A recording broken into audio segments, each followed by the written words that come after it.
Hello, welcome. Are we guys, I guess a lot of us are using DSLRs already. That's a sort of silly question to ask, but I thought it's worth checking. We have a show of hands who's sort of a Canon DSLR person. Thought so, that's good. Any sort of other brands, like Panasonic, anything else? Panasonic? I'm also a Panasonic.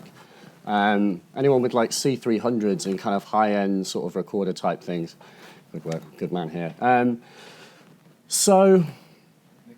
Nikon, apologies. I forgot about, yeah, sorry, there's a bunch of Nikon people, apologies, Nikon. But Canon has become a sort of, it's a big company, they have a lot of cameras. They've become notorious. Loads of us are using Canon DSLRs. I'm using Canon DSLRs in my work. And so some of what we're going to talk about is kind of Canon specific, but a lot of it is also just technique. Like, it's not kind of rocket science. There's some basic techniques that we can really help ourselves out with. I should also ask another very important question. How many people would consider themselves proficient with sound, as it were? Who's kind of confident? I'm going to sort of put my hand like here. Yeah, exactly, half-half. And who sort of feels like sound is this terrifying, horrific monster that they don't fully understand?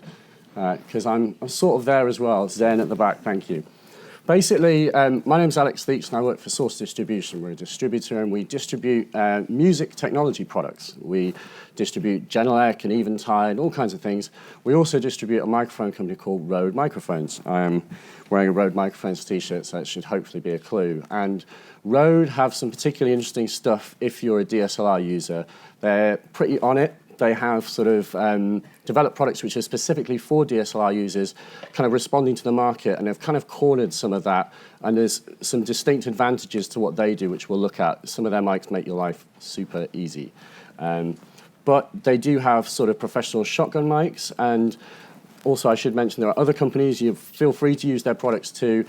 I work for the RØDE distributor, so it just means that in the videos that I produce, I'm a marketing coordinator for Source, and it's the 21st century, so we produce videos. I'm producing a video right now. So I've gotten a whole warehouse of RØDE stuff next to me, which is sweet. So I'm able to try most of the RØDE mics and kind of work out which is the best. And we're using a 550. When I first started 3 years ago, they were like, well, Alex, we want you to do some video. So I was like, yeah, cool, DSLRs are apparently the thing. Can I have a 550D? They're like, yeah, no problem. And then they brought out this mic, which is on my Yashica, hilariously, which is a Video Mic Pro. And so that tends to be the one I've used the most. And anyway, let's not get too specific. Let's look at cameras. So DSLRs are awesome. They are a total phenomenon. You know, a few years ago, we were using litises and projecting onto ground glass. We were doing our absolute damnedest to try and get lovely shallow depth of field on whatever camera we possibly could. And DSLRs have come along and they've given us an option where we can use cheap old lenses that we had lying around, primes and things like this, stick them on straight onto the bodies of cameras we were already using for photography and get like totally sensational results, which is nuts. This is like a complete revolution. And without sort of being too extreme about it, I think that the DSLRs represent one of the biggest revolutions since the advent of digital photography. I think it's empowered us to make incredible images, which was something that wasn't even possible sort of 3 or 4 years ago.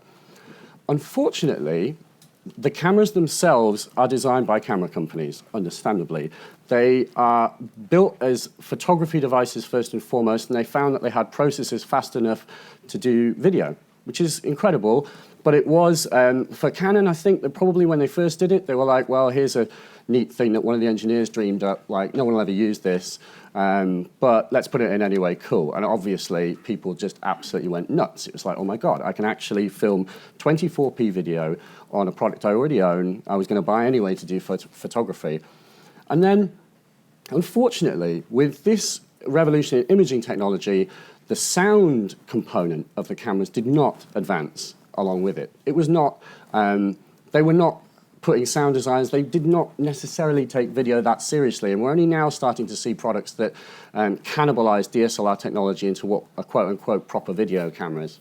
And so we end up having to use a load of kludges and fixes in order to try and get around the limitations of what's in the camera. So I suppose to start with, you know, 24p, we can create incredibly beautiful images. That's the end of the story? No. unfortunately, I'm going to be the arbiter, and I know I work for a sound company, but I am going to be that devil on your shoulder and say that actually sound is incredibly important, and you should be terrified if you don't know how to record sound. But to counter that, it's very, very simple. There's a few basic rules. There's a few basic bits of technology that you can just, by an order of magnitude, improve the inbuilt sound of your camera. It's not rocket science, but you do definitely need to do it. And I guess you're all here, so I don't really need to tell you that, but it's just important to point it out. Sound is half the picture, which I think is a George Lucas quote, but sound is more than half the picture, you know. Imagine like Star Wars without the sound of Vader, you know. Dave Prowse was from like Dorset, so the original, like the things they actually record on the set of Star Wars are like, you know, you're part of the Rebel Alliance and a traitor. It's just like, it just doesn't work. Like you need the booming, rich voice of James Earl Jones.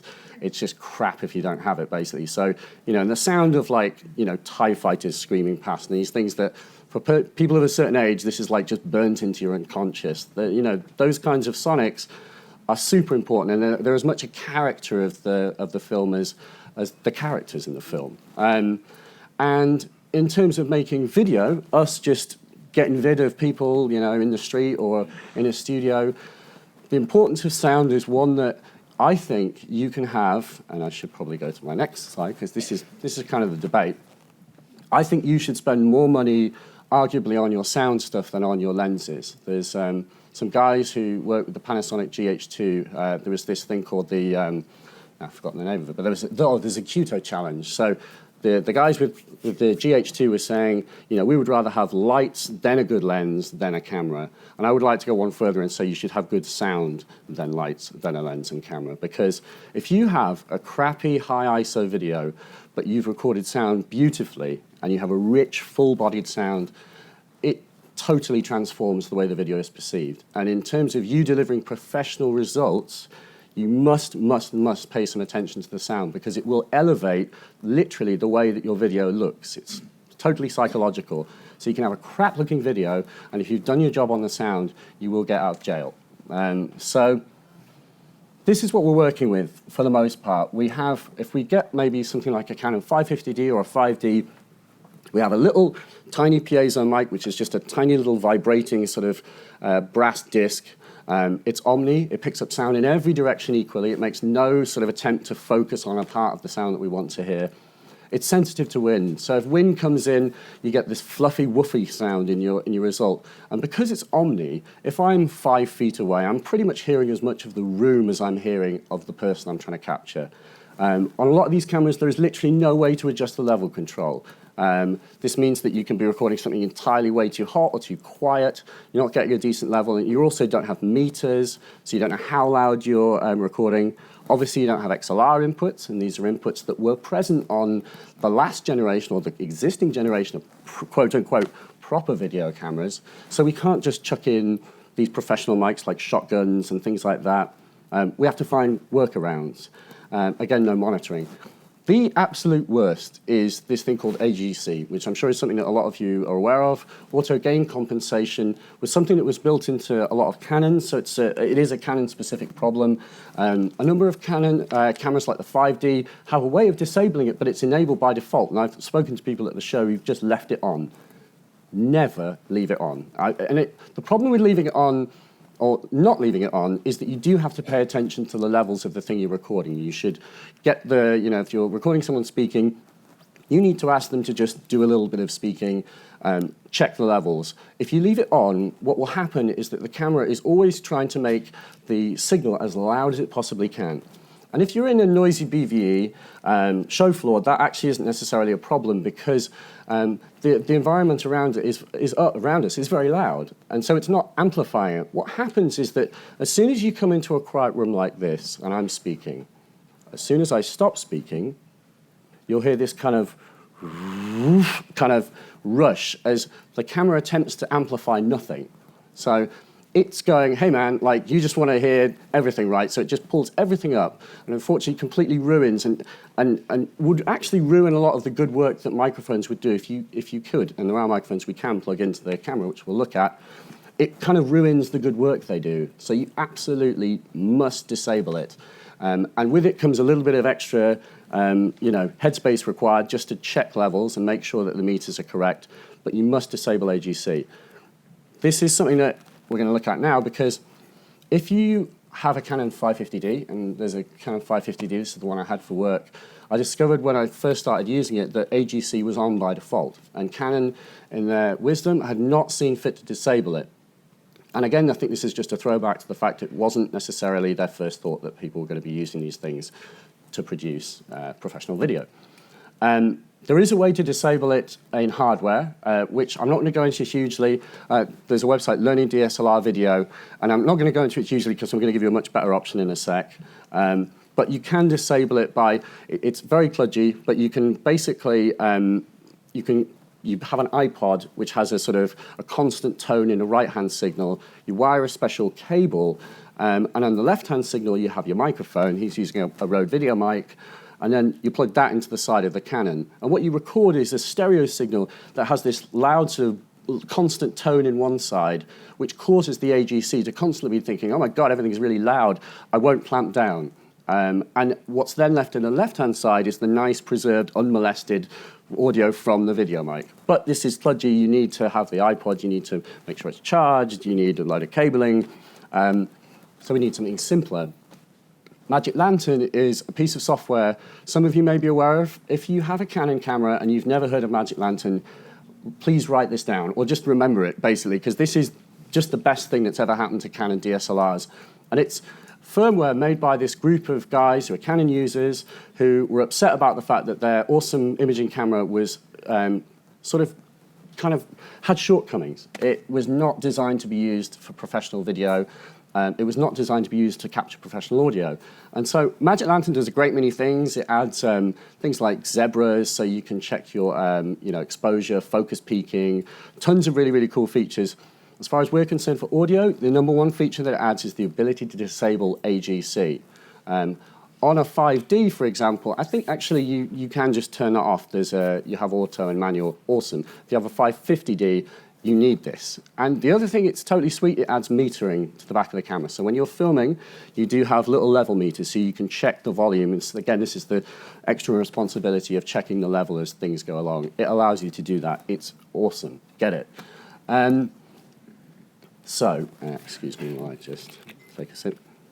If I could interrupt, it's probably worth mentioning there is a version 2 firmware now that, although it doesn't give the on-screen meters like the Magic Lantern, it does allow you to turn the AGC. Oh, that's good, yeah. So you have to meet, the drawback is you have to meter it before.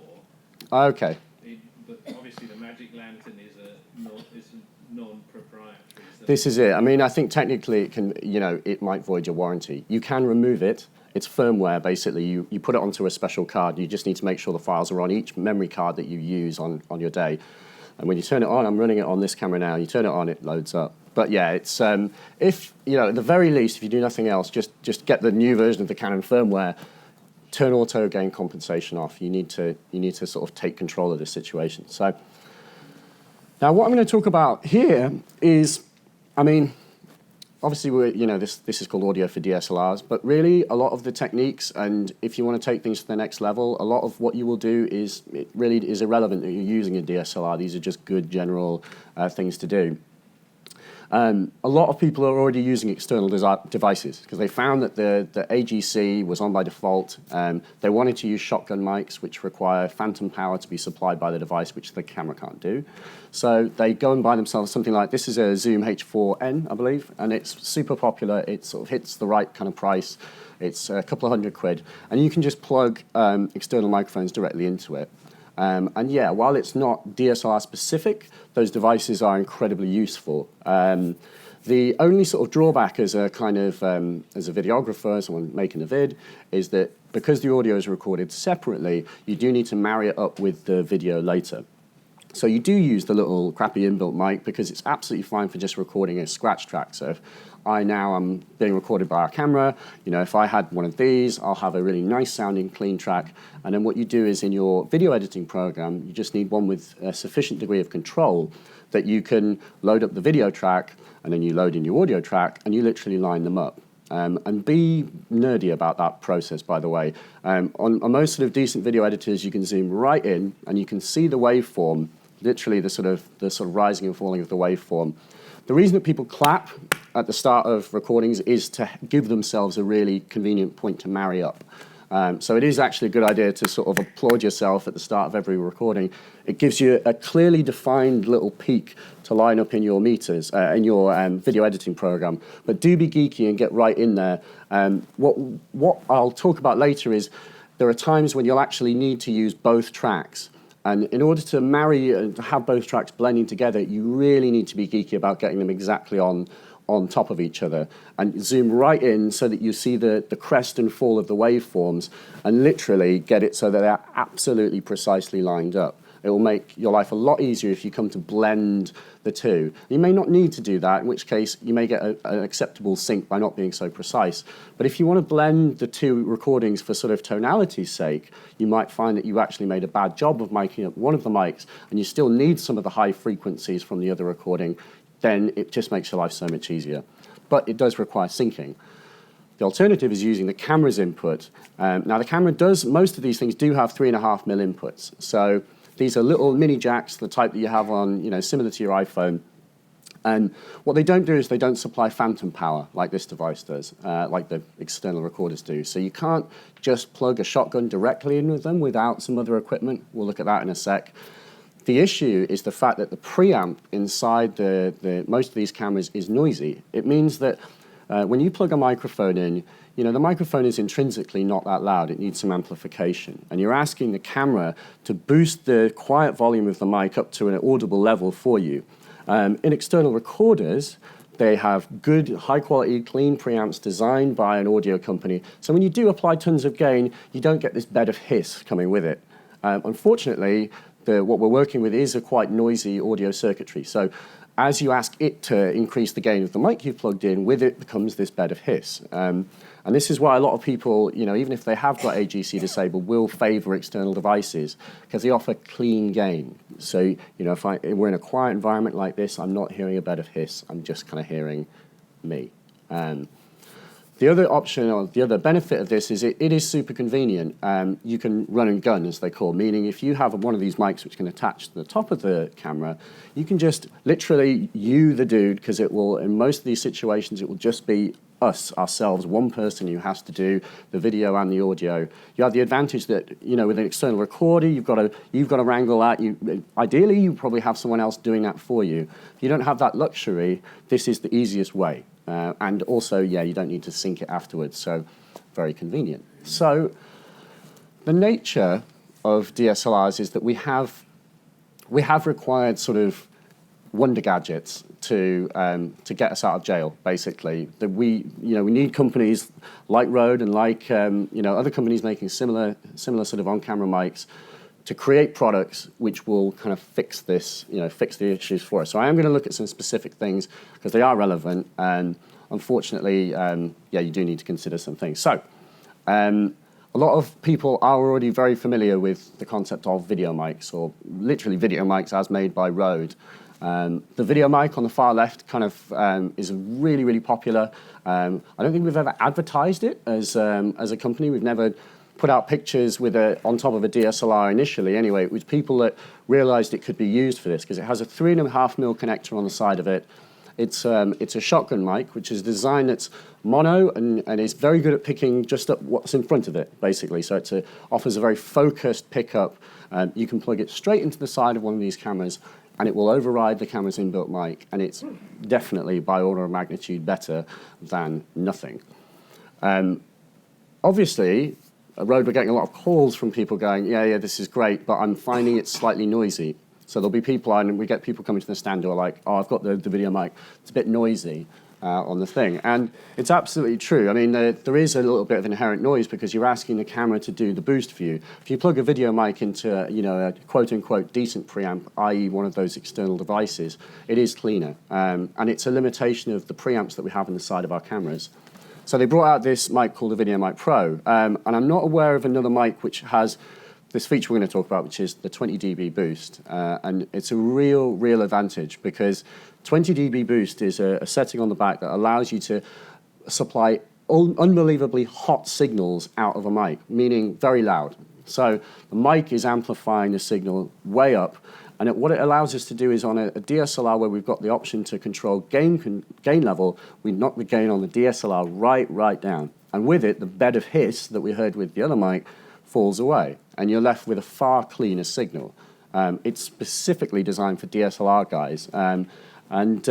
Yeah, it is a night and day difference. If you do have one of these things, I urge you to try with and without. And I don't know of another product that does it. Again, do consider other products. There are other things out there that's absolutely fine. But this is designed with DSLRs in mind, and it is a lifesaver. The other thing is a question of whether we use mono and stereo. We get a lot of people asking that question. Should I get a mono mic? Should I get a stereo mic?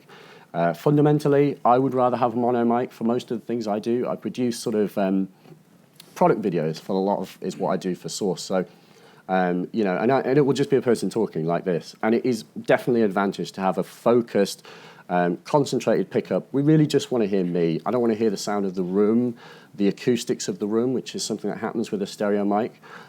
But if I was down on the BVU show floor and I was kind of cruising through crowds, I would want to hear the ambience and I would want to hear people moving past. Similarly, I was chatting to a wedding photographer yesterday, and there is definitely a need. Like if you're in the crowds, you want to hear the ambience. If you're outside, you want to hear this sort of three-dimensionality of birds tweeting. Definitely, there is a call for a stereo mic. But most situations, if someone's speaking, we really just want to hear that person. We need to hear them loud and crisp and clear. And mono mics are definitely an advantage for that. So there's kind of mics for that. The other thing is shotguns and sort of more high-end microphones. We'll look at ways that you can plug those into DSLRs, but fundamentally, they can give you a better sound. And the problem is that you do need other equipment to make them work. The mic pictured is an NTG2, which you can put a AA battery into and it will self-power. But again, you're asking your DSLR to apply gain. So there's a need for a preamp which can do that for you. But something I want to touch on, which is hugely important, and this is really the focus, and if there's only one thing to take away, please take away this for the day, which is that the positioning of the mic is probably more important than the type of mic you're choosing and how it's set up. Where you place it can make the biggest difference. So, here, just sort of serving suggestion is a video mic on a boom pole. We'll look at there's a sort of a still from a video I did later, but basically, I've done videos where you place the Video Mic Pro on top of the camera, and the camera is sort of 5 feet away from someone. And then I've also done videos where you take it off and you put it on a tripod and you put it only a few feet away from the person. They just screw onto tripods. The effect is markedly different. What happens is when someone's further away, bass frequencies don't transport all the way. You tend to be left with sort of mid and high frequency sounds. When someone's also further away in a room like this, you're not hearing as much direct sound from their mouth. You're hearing more reflected sound, which is echoing around the room.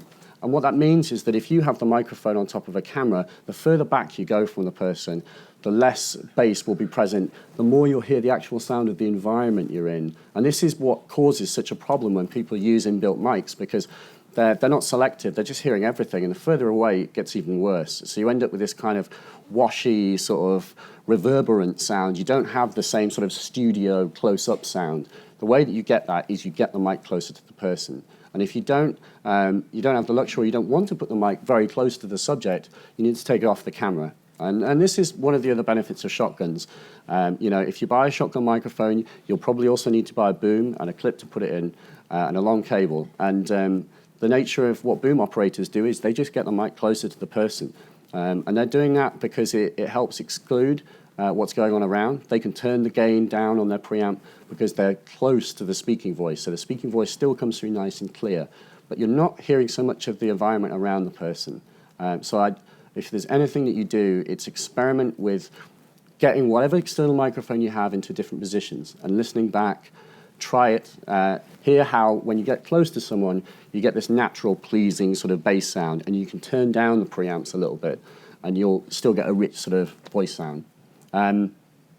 Okay, so there is sort of one super gadget I should mention, which is something I actually discovered recently. I bought a Panasonic GH2, which is it's a DSLR, really. It's technically not a DSLR anyway, not relevant. But I bought this thing called an IK Multimedia iRig Pre, not made by RØDE. It's Basically, it's an XLR preamp, which you, on the other end of it, goes to the sort of triple ring connector that goes into a smartphone. So the idea is that you can actually plug a professional shotgun microphone into this thing. It will supply phantom power for about 9 hours on a 9-volt battery, and it will give you pretty good clean gain on a shotgun mic. It is a bit of a sort of genius gadget. I really can't tip my hat hard enough to IK Multimedia. It's designed to be used with smartphones, so I was using it actually with an NTG3, and then I had NTG3 with an XLR cable going into one of these things, and then the iPhone in my pocket was actually this external recorder. It works on Android phones as well. A lot of us already have mobile phones. A lot of us do, so it's actually a really convenient gadget. So it's a way of creating an external recorder. The cost of it's about £25. That's the other thing, by the way. It's not 200 quid, it's 25 quid. Whether or not it will last for years and years, I don't know, but it does sound surprisingly good, I must say. My only tip with it is do make sure that the little volume control is all the way up. Make sure that it's doing the maximum amount of amplification for you, and when you plug it into your phone, it sounds pretty clean. And it is possible also to adapt that connector. The sort of triple pin connector on the end of it is officially for sort of phones. You would be able to adapt it to DSLRs, which have a 2-pin sort of stereo connector. The other thing is we've got a couple of new things. These are all, again, external forms of capturing audio. A thing called an IXY, which is a stereo mic which you can plug into an iPhone 4, 4S, and an iPad. There's a grip accessory, so you'll be able to put it on top of a DSLR. The idea is just to create a stereo recording off your camera.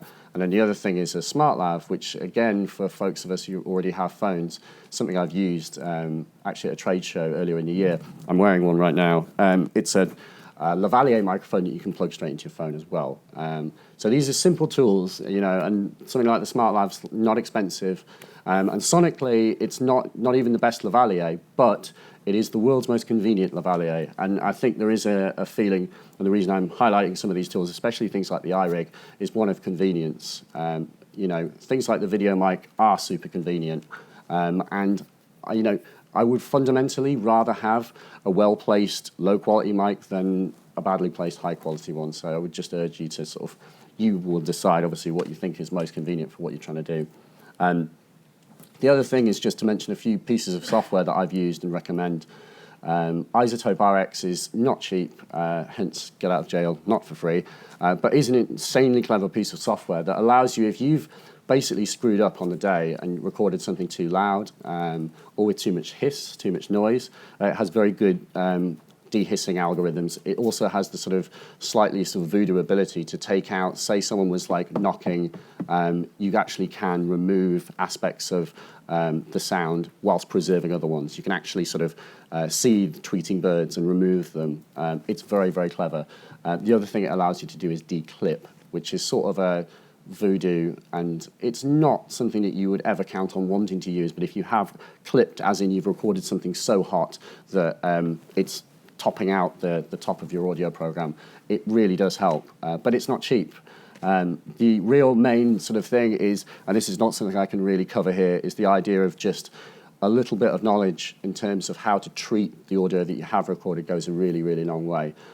Look up how to apply EQ and compression responsibly to audio. I've sort of seen and heard examples where people have absolutely compressed the hell out of something, and this is compression is in very short terms is effectively evening out the dynamics of a recording. So if I'm very loud and then I'm very quiet, a compressor will help you even out that gap. And it's, you know, the nature of recording is people aren't consistent about levels. It really helps smooth things out.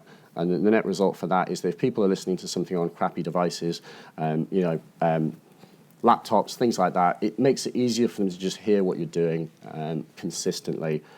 Just please do Google these things and learn about them. The other thing is a piece of software called Pluralize, which is Pluralize is a thing that allows you to do that syncing thing, that syncing feeling. The syncing thing I was talking about before, where you you can have 5 different cameras in one room, you can have 5 different microphones at the same room as well. As long as they all heard one continuous, as long as you've got one continuous audio track running between them, Pluralize will automatically sync everything up for you. And it's a real lifesaver if you use external devices. So yeah, alternatively, it's a process of learning to phase align manually. But I just want to reiterate some of those general rules, which is just, and these are not DSLR specific, so apologies if there's, but these will make more of a difference. Is whatever mic you use, as a general rule, try and get as close as possible to the subject if we're talking about speaking subjects. Unless you want the creative thing of sounding like we're in a certain space, and you may well, that's fine. But generally try and get the mic close. Also, if you have the luxury of it, and this can extend to just doing lots of tests so you understand the limitations of your equipment, but listen, as in this sense, if you do have an external recorder, you can actually hear the audio as it's being recorded. So you know that you sonically have hit the nail on the head and you've got a rich sounding voice. But if you don't have that luxury, and if you're using a video mic straight into the camera, you don't actually get to hear it before you've committed and captured it.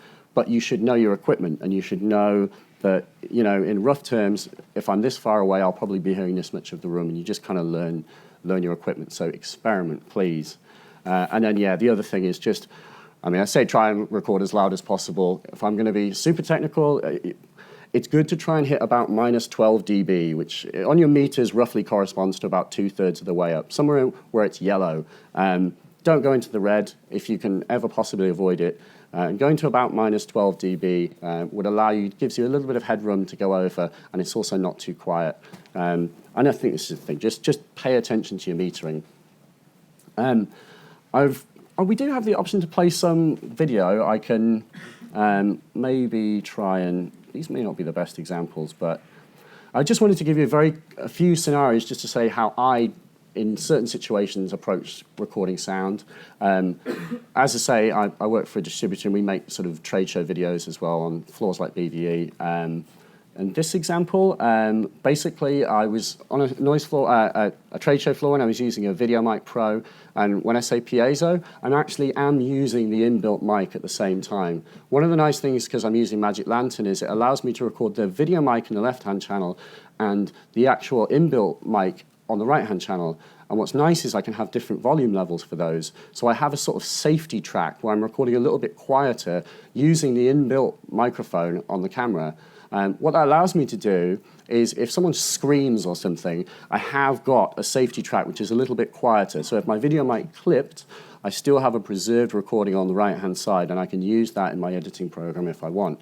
But what I tend to do is I'll find that if I'm asking questions, and I'm the guy holding the camera, this is the thing, I'm the sound guy, I'm the video guy. I'll be asking questions to Cyril from Moog in this instance, and he'll be responding, and the video mic will be picking up beautifully, but I'm muffled because I'm behind the video mic. And actually, I do end up using the crappy, quote-unquote crappy inbuilt mic. And actually, I've got to admit, it does sound okay, but it sounds okay if you're really close to it, and I am by default because I'm holding the camera. And so I actually have I'll blend the audio from the built-in camera in with, in with the video mic audio, and I'll just literally have some of me and then go away. It sounds like it would sound dreadful. Actually, it sounds all right. But you need to do it carefully, and you absolutely must have the phase line between those two recordings. You must make sure that they're exactly on the money. And actually, if you've recorded them in the camera, then they will be, because they were recorded into the same device at the same time. I maybe should just crack on a bit. But the other one was an example where I've used the smartLav on a trade show floor, was one that I can just clip this little microphone to the person, put my phone in his pocket, and as he turned away from me, the Video Mic Pro would stop hearing him because it's very focused. It will allow me to very conveniently sort of improvise with a person. So Lev here is talking to me, and then he turns to the computer just to adjust something, and he then mentions something. I want to zoom right into that and get a look at it, all as one big unbroken take. If I do that with the video mic connected, obviously I'm then pointing it straight at the monitor, and I'm not going to hear Lev as he talks. So lavalier is extremely advantageous because it gives you consistency. Sonically, it's maybe not as good as other mics, but for sheer consistency, it's pretty unbeatable, and actually it sounded okay in this instance. Another thing was, this is Aki Makiverta from Genelec, who's an absolute dude. And Aki was telling me about, he's like saying, in Genelec, they test subwoofers on the lawn outside their factory. He's just the coolest guy. And I'm stood literally having tea with him outside in Finland. And he's telling me this, I'm like, Aki, this is awesome, let me film you. So I get my 550 out and I put the Video Mic Pro on, and I don't have a furry wind cover on it at that point, but I just grab it and it works. And again, I blend the piezo with the Video Mic Pro. When I speak, it sounds good. And it's actually, now I listen back, it's pretty inconsistent, but it's okay. So again, it's one of convenience. This was a quick throwaway video. I hadn't planned for it. I did it. It's funny. I enjoyed it. And so, it works and use what's convenient.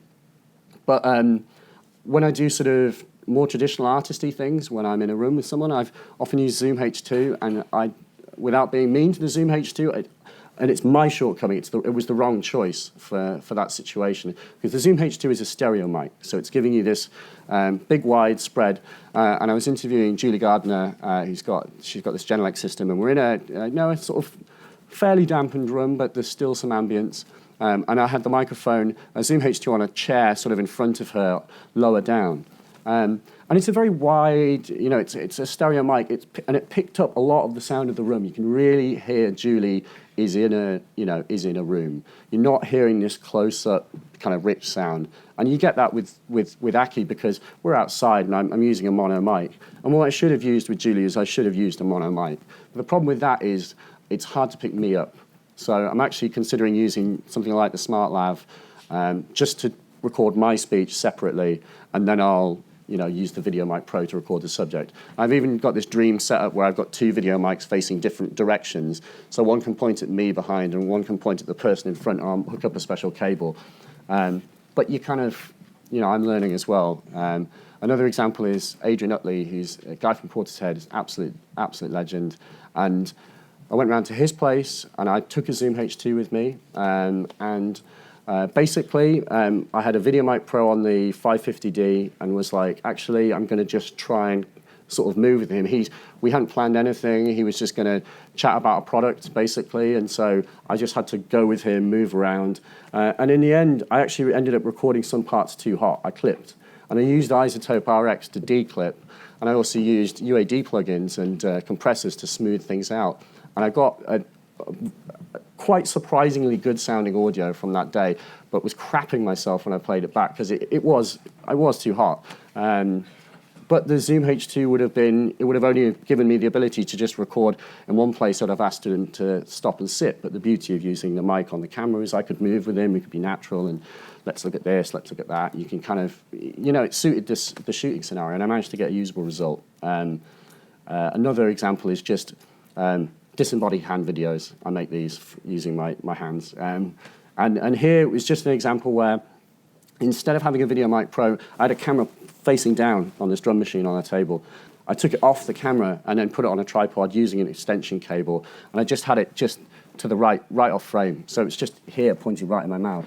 And the audio sounds great. And I wouldn't have needed to use anything else. And it's, there are other similar examples where we've, this is a bit of a different one where we've had an NTG2 and a boom operator. And that worked for this scenario because we were moving around and I absolutely wanted the highest quality audio. But the killer was I was using a Hague MMC stabilizer. And it is difficult to balance a stabilizer when you've got a microphone on top of the camera. So we did have a separate operator and it sounded great.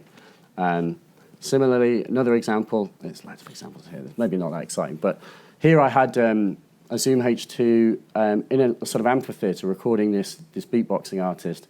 And that worked for that situation because it helped to have this sort of stereo spread. Actually, there was a microphone literally on one of the chairs in the empty theater while he rehearsed. And I'm on stage moving with him, and the sound is consistent from the same location, from the audience's perspective, where they would be sitting. And that worked really well for that too. So it was a situation where a stereo mic and the H2 was the right choice.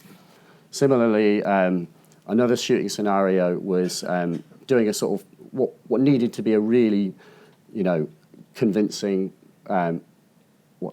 professional presentation video where we have a guy talking to camera, demonstrating a product, and it needs to sound sweet. And I used an NTG2 and a separate recorder basically, but the result was great.